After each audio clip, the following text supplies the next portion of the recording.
बिस्मिल्लाहिर्रहमानिर्रहीम। अस्सलाम वालेकुम दोस्तों, उम्मीद है आप और आपके बर्ड्स बिल्कुल खैरियत से होंगे।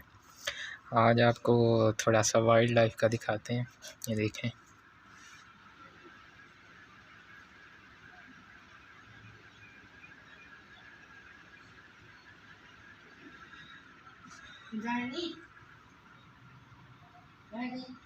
ये चिड़िया ने अंडे दिए थे 4 और 3 बच्चे निकाले हुए हैं यहाँ पे।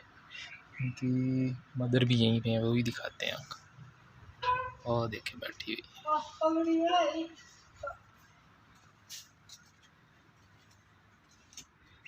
ये देखें,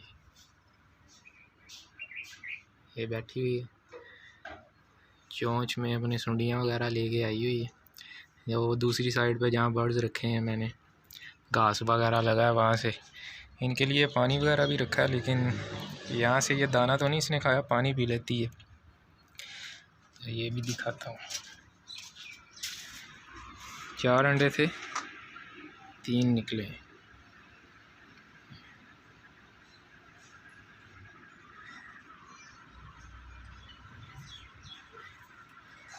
वाइल्ड ब्यूटी।